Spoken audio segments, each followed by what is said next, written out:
پێش نوێبوونەوەی ساڵی نوێی ئێران و هاتنی نەورۆز و لە کۆتا ڕۆژەکانی زستان کە تازە کڕۆنا ڕووی لە ئێران کردبوو، هەموو سەرقاڵی کڕۆنا و باسوخواسەکانی بوون نرخی دۆلار لە نێوان 15 بۆ 16 هزار تمەن سەرخواری دەکرد.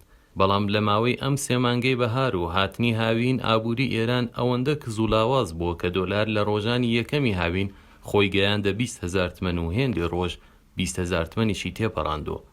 لە کاتێکدا کۆمەلگا و حکوومەتی ئێران سەرگەرمی کڕۆنا و ترسەکانی کڕۆنان، ئابووری ئەم وڵاتە هێدی بەرەو داڕمانێکی مێژووی دەسێت و مۆتەکەی هەموو پسپۆڕانی ئابووری لی دەترسان هاتە دی. چووینە گۆڕەپانی فێردەوسی کە کانگای درا و دۆلار و نووسنگەکانی درا و دۆلارە.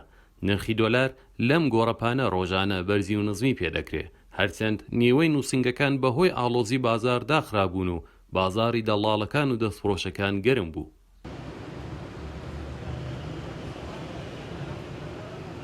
ما پارچە فروشیم. ئێمە پارچە دەفرۆشین، بەڵام ئێستاکە بەهۆی گرانی دۆلار پارچەی ئێرانیشمان دەست ناکەوێت. بەرهەمهێنەران دەڵێن کە مادەی سەرەتایی دەست ناکەوێت و هاوردە ناکرێت.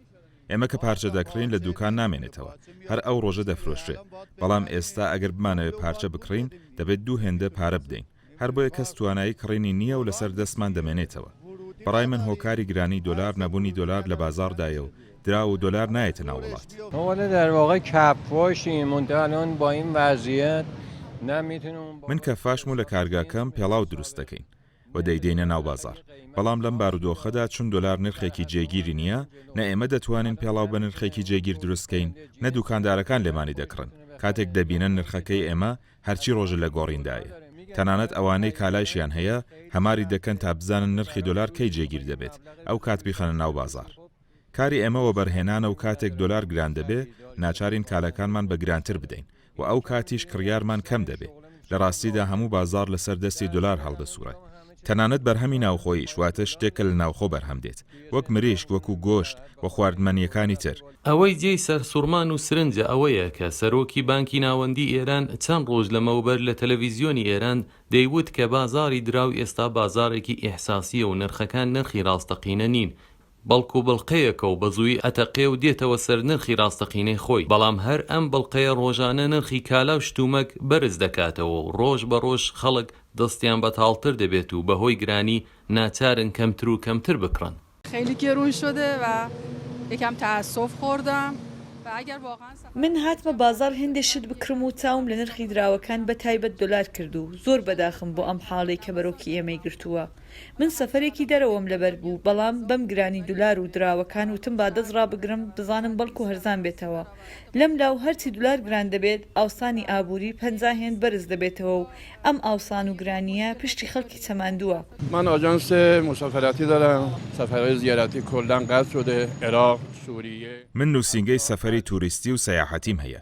ئێستا هەموو سەفەرە زیارەتی و ئاینیەکان پەکیان کەوتووە، وەک سەفەری عێراق و سووریە، تەنانەت حەجیش بەڕێوە ناچێت و هەر ئەمە لەو چەند مانگەدا خەسارێکی زۆری ڕوبەڕووی ئێمە کردووە. تا ڕادەیە کە ناچار بووم هێندێک لە کارمەندەکانم دەرکەم و بۆ ئەوەی ئیفلاس نەکەم مەجبور بووم لە بانک وام و قەرز وەرگرم. بەڕای من هۆکاری ئەم گرانیەی درا و دۆلار نەبوونی دۆلار لە ناو بازاردایە.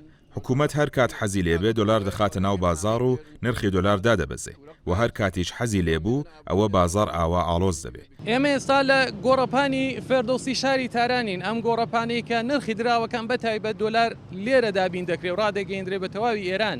پارەکە لەم کات و ساتانەدا نرخی دۆلار 10 بۆ 12 هزار تمەن بوو، بەڵام ئێستا لەسەر تابلۆکانی نووسنگەی فرۆشتنی درا و دۆلارەکان دەبینین کە نرخی دۆلار گەیشتۆتە سەروی 20 هزار تمەن.